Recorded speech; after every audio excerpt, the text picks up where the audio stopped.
civil servant. And again, we have said it once, time and again, that we are non-violent. We are disciplined people. We are law-abiding citizens. It has been the effort of the regime to project us as violence so that they can be able to unleash violence towards us, since it's the only thing they know. President Museveni cannot argue with us. President Museveni cannot make any point. He cannot explain his failed 35 years of administering Uganda. Now what they do is tell lies. Either they will say that we are being funded by foreigners to demand for our freedom and equal rights and justice, or they will call us tribalists. So it's on that note that I also want to take time to condemn tribalism, the reverse tribalism that is being practiced by President Museveni. I've said it time and again that we have moved in all parts of Uganda, but the police commanders and their DPCs are all coming from the same area. And we have been saying that we should be projecting a national character, a national image in all institutions of state.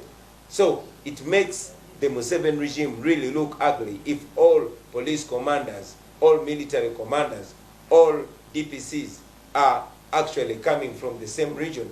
This person called Museveni therefore loses all moral authority to talk about tribalism, because he is actually practicing tribalism and he is oppressing the people that are condemning tribalism. So we continue to condemn tribalism, we continue to condemn tribal talk, we continue to condemn segregation in our country, Uganda. The reason why they call us the National Unity Platform is that we believe in national unity. We believe in being a country that offers equal opportunity and equal rights to all Ugandans. We understand that people have been besieged. The nation has been besieged. Recently, when we were in Luwero, actually yesterday, we reached the town and it was like a ghost town. And we learned that the military and the police had been moving with loudspeakers the previous night, announcing a daytime curfew in Nakasongola, in Luwero, and in Nakaseke. And indeed, when we reached those towns, we found them like army garrisons, mean-looking military men wielding AK-47s, beating up people and forcing them to close their businesses on a Monday, beating up citizens and forcing them out of town, forcing them to lock themselves in the houses on a Monday, daytime, 11 o'clock, midnight. It was a Saturday. So it is really, really, really, really appalling to see the national military behaving like this. We were also informed that border riders were actually warned that anybody who would be caught riding a border, it would be confiscated and they would have to come up with 500,000 shillings to get their borders back. But to the people of Luwero, the people of Nakaseke, the people of Nakasongola, and indeed the Greater Luwero Triangle, we salute you for your resolve. We salute you for your bravery. You walked almost 10 miles away from Luwero town to come in huge numbers to come and listen to our message of liberation. We don't take that for granted. You continue to communicate back to us that indeed what we've been telling you all along, it sank. You continue to prove to us that we are not wrong. You continue to prove to us that we are not alone. We are all in the same struggle. Thank you for embracing this struggle. Thank you for giving us confidence. Now, before I even update you on our next move, I want to once again take this opportunity to tell the people of Uganda that the reason why we are seeking office is not just to be president. It's not just to remove President Museveni. We have experienced leaders, just like the ones sitting here with me, and the ones that are out there. Many of them are in the public line, and many of them are not. Our agenda, in brief, is a people-centered government. It's a government that serves the people.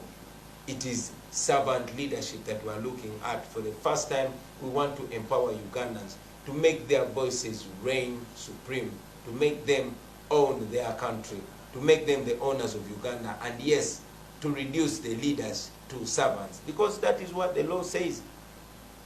All power belongs to the people. So the people of Uganda should be the bosses and their leaders should be the servants, but not the other way around.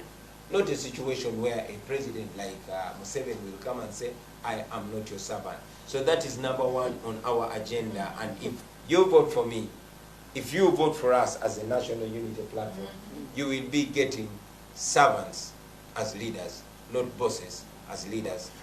Secondly, we want to ensure equal access to quality education and quality health care. This is wide. We have a wide program for our education system, the 4As, etc. We have a wide program for our healthcare system, which has been planned not only in Uganda, but it was confirmed by the Maputo Protocol and confirmed by the Abuja Declaration that at least 15% will go to our healthcare, and then ensure that we supervise it, not take the shame of having 18 women die every day giving birth, not having to take the shame of more than 300 children dying every day. That we can do, that we will do.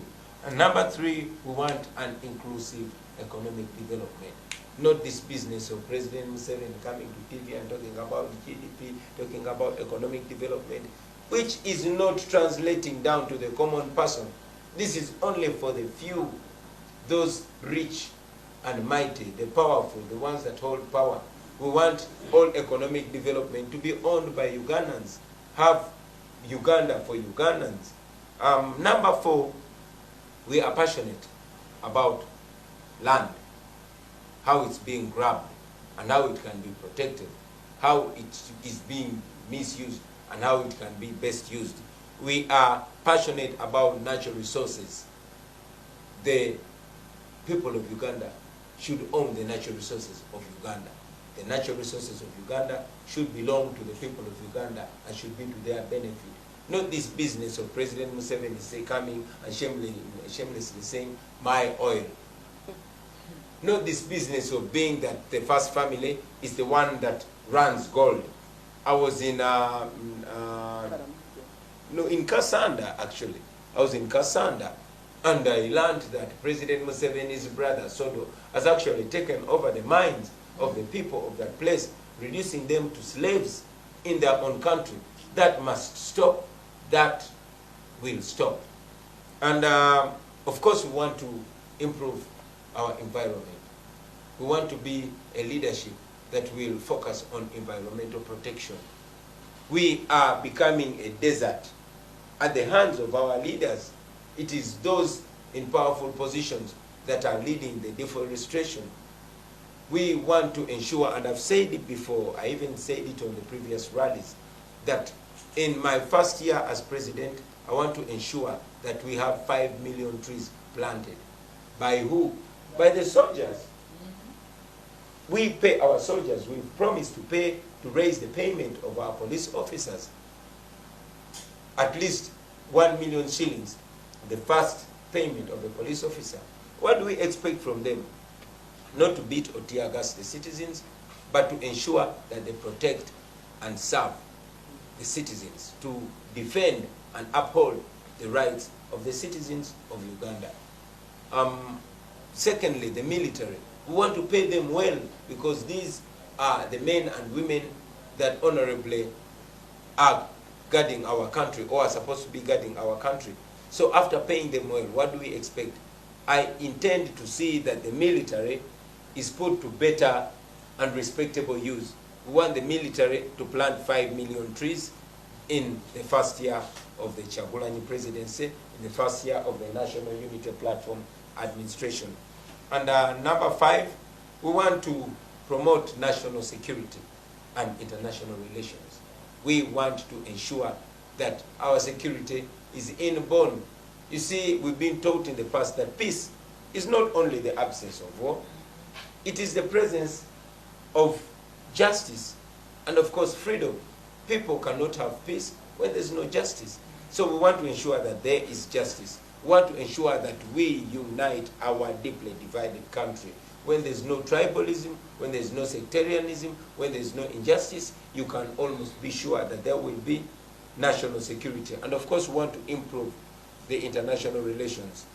Under our government, you're not going to find Uganda on loggerheads with sister countries. You're not going to find us closing borders or having borders closed on us, because we shall respect the relationships that we share.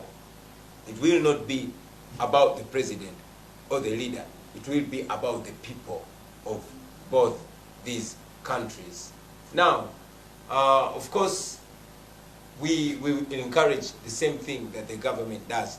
When the government is promoting harmony, we shall translate the same with the ordinary Ugandans. When the military is planting trees, we shall translate and promote the same with the school children, with the ordinary Ugandans, and with the various community organizations. Ladies and gentlemen, I must salute you again for giving us the support, for standing with us, and for giving as much support